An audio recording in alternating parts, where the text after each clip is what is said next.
सबको जय मसीह की। आइए हम परमेश्वर के वचन से पढ़ेंगे। भजन संहिता का 27 अध्याय और वचन 4 उस हम देखेंगे। भजन संहिता 27 अध्याय वचन 4। भजनकार इस प्रकार कहता है कि एक बार मैंने यहोवा से मांगा है, उसी के यत्न में लगा रहूंगा। उसकी इच्छा है कि वो एक बार मांग रहा क्या कि उसकी कि मैं जीवन भर यहोवा के वचन में रहने पाऊं, जिसमें यहोवा की मनोहरता पर दृष्टि करूं और उसके मंदिर पर ध्यान करूं। यहाँ पर परमेश्वर के साथ रहने, उसके सामने उपस्थित रहने की बात है, संगति की बात है। भजनकार चाहता है, उसकी दिली इच्छा है कि वो परमेश्वर के साथ हमेशा संगति करे। और संगति एक्चुअली बहुत अच्छी बात है। जब हम परमेश्वर के साथ संगति करते हैं, परमेश्वर के लोगों के साथ संगति करते हैं, तो हमारा जीवन प्रभु में और बढ़ता जाता है। क्यों? क्योंकि जब हम वचन पढ़ते हैं तो परमेश्वर के साथ संगति करते हैं, जब हम परमेश्वर के लोगों के साथ फेलोशिप करते हैं तो हम संगति करते हैं, और ये हमें परमेश्वर के जीवन के विषय में और बढ़ाता है। कुछ एग्जाम्पल देखेंगे। उदाहरण के तौर पे यदि हम मूसा के विषय में देखें तो मूसा जब परमेश्वर के साथ संगति करने के लिए जाता था, जब परमेश्वर उसको बुलाता था पहाड़ पर, और वो परमेश्वर के साथ संगति करके जब वापस आता था तो लोग उसके चेहरे पर एक अलग ही तेज और चमक देखते थे। और वो तेज और चमक कई बार उसको देख करके वो लोग डर जाते थे, क्योंकि वैसा किसी और के पास नहीं था, वैसा तेज किसी और के पास नहीं था। क्यों? क्योंकि वो लोग, उन लोगों ने वैसी संगति परमेश्वर के साथ नहीं की जैसा मूसा करके आता था। और हम देखते हैं मूसा का जीवन बहुत सामर्थी था।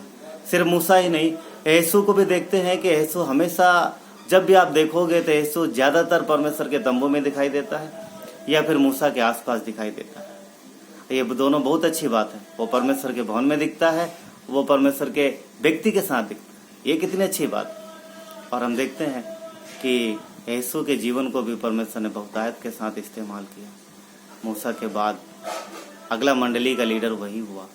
परमेश्वर उसके दिल को देख रहा था, उसकी इच्छा को देख रहा था, और वो ये देख रहा था कि बिना किसी के कहे ये अपने लीडर के साथ रहता है। ये एक अच्छी बात, परमेश्वर के व्यक्ति के साथ रहता है, वो सीखता है, उसे देखता है। ये अच्छी बात है। संगति जब हम करते हैं तो हमारा जीवन बदलता है, और जैसी संगति करोगे वैसा ही असर जीवन पर आता है। एक प्रकार का ये बहुत ही प्रभावशाली बात है कि जैसी हम संगति करेंगे वैसा ही हम सीखेंगे, और वैसा ही सीखेंगे वैसा ही हमारा स्वभाव होता जाएगा। इसलिए जरूरी है कि संगति क्या है। अगर संगति के हिसाब से देखेंगे तो रूत एक बहुत बढ़िया उदाहरण है। वो मोआबिन स्त्री है, वो नहीं जानती सच्चे परमेश्वर को। उसकी शादी रूत नयोमी के बेटे से हो जाती है, और रूत नयोमी के घर में बहू बन के आती है। परंतु आप देखोगे कि एक समय आता है जब नयोमी के पति और दोनों पुत्र मृत्यु को प्राप्त करते हैं। नयोमी वापस अपने देश इजराइल को जाती है, और उस समय वो अपने दोनों बहुओं से, एक्चुअली दो बहुएं थी, तो उसने दोनों बहुओं से कहा कि तुम वापस अपने देश चले जाओ, अपने पिता के घर चले जाओ। परंतु दोनों में से रूत का जो स्टेटमेंट है वो बहुत ही अच्छा है। उसने सीखा अपनी सास से। क्यों? क्योंकि वो एक भक्ति स्त्री थी। उसने सीखा परमेश्वर के विषय में, वो जानी। संगति का असर है। जितने दिन वो नयोमी के साथ रही है उसने सीखा है, जाना है, और उसी की वजह से हम देखते हैं कि रूत का जो चुनाव है वो ये हुआ कि वो संसार के सुख की ओर नहीं जाएगी, संसार के अभिलाषाओं की ओर नहीं जाएगी। वो वहां नहीं जाएगी जहां से वो आई है, वो वहां जाएगी जहां परमेश्वर उसे ले जाना चाहता है। एक्चुअली बहुत अच्छा उदाहरण है। एक बार विश्वासी जब प्रभु के पास आ जाता है, उसकी संगति में जब आ जाता है, जब उसके उद्धार को ग्रहण कर लेता है, तो दोबारा वो कभी भी उस जगह नहीं जाएगा जहां से वो आएगा। क्यों? क्योंकि वो स्वर्गीय स्थानों का हो जाता है, परमेश्वर की संतान बनता है, उसे उद्धार मिल जाता है। नयोमी का निर्णय वो वहां नहीं, रूत का निर्णय एक्चुअली वो वहां नहीं जाएगी जहां से वो आई है, वो नयोमी के साथ जाएगी। उसने चुना परमेश्वर के व्यक्ति के साथ रहना, और हम देखते हैं कि उसका जीवन परमेश्वर ने अद्भुत रीति से इस्तेमाल किया और नयोमी मसीहा के जन्म देने वाले लाइन से हुई। हम देखते हैं उसके जीवन को। दाऊद, राजा दाऊद की दादी हुई, बहुत ही अद्भुत जीवन उसका है, और ये संगति की वजह से हुआ। अगर राहाब को देखें, दूसरा उदाहरण एक राहाब है। यदि राहाब को देखें, ये वो भी अन्य जाति स्त्री है, उसके सामने चुनाव करना था किसका साथ दे, जिनके साथ वो रहती है, जहाँ जो नगर है, देश है, या फिर उनका जो परमेश्वर के लोग,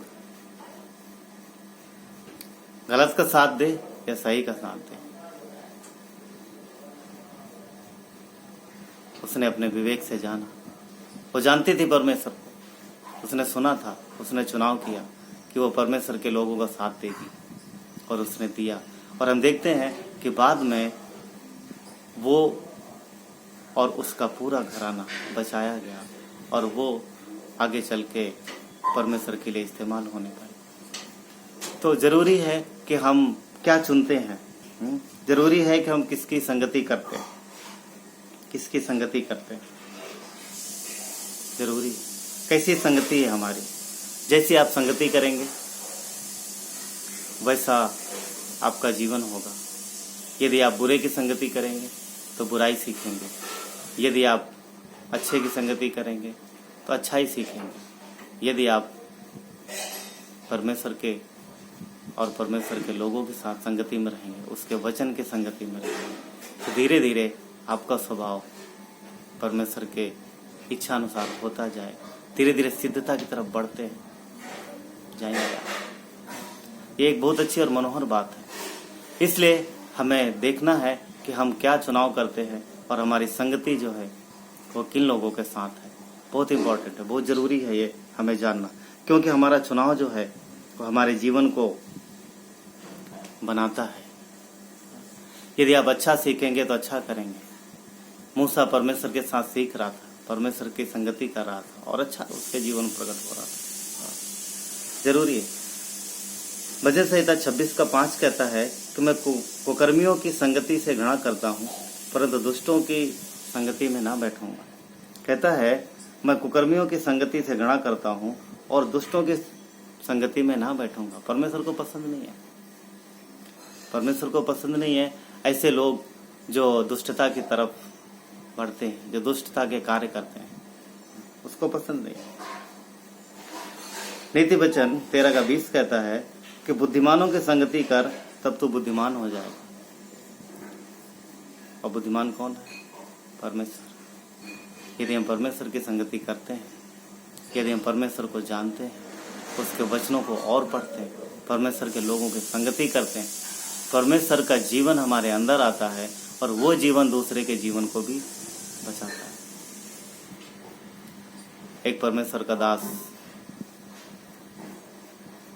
एक ऐसे व्यक्ति को देखता है एक दिन कि जो पूरी तरीके से शराब के नशे में धुत रहता है और इधर उधर पड़ा रहता है। वो उस व्यक्ति के पास जाता है और उसे प्रेम देता है, प्रेम करता है, और समय समय पर उसकी देखरेख करता है। परमेश्वर के दास के प्रेम को देखकर धीरे धीरे उस व्यक्ति का स्वभाव बदल जाता है और मृत्यु की ओर बढ़ रहा था, क्योंकि उसका शराब पीना जो है थोड़े से बढ़ते बढ़ते बहुत ज़्यादा हो गया। पर अंत में परमेश्वर के प्रेम ने उसे बदल दिया। परमेश्वर के दास ने जो उसे प्रेम किया उसे बदल दिया, और उसका जीवन बच गया और वो प्रभु में इस्तेमाल होने पाया। उसके बाद वो व्यक्ति, वो शराबी व्यक्ति, कई सारे लोगों को बचाने वाला बना। यदि उस शराबी व्यक्ति के पास एक अच्छे व्यक्ति की संगति नहीं होती, एक प्रभु के दास की संगति नहीं होती, तो उसका जीवन खत्म हो गया। हमें हमारे आसपास के माहौल को ना देखते हुए हमें अपने जीवन में परमेश्वर को देखना है और संगति में बढ़ते जाना है, क्योंकि इस धरती पर एक ही सच्चाई है और वो है परमेश्वर जो सदा अटल है और सदा स्थिर है। मनुष्य का जीवन थोड़े समय के लिए है, इसलिए जब तक ये जीवन है तब तक परमेश्वर को जाने और उसकी इच्छा अनुसार जीवन बिताए, ताकि जब हम एक दिन स्वर्ग में हों, परमेश्वर के उपस्थिति में हों, तो हम वहाँ उसके साथ आनंद कर पाए। प्रभु आप सबको आशीष दे। आमीन।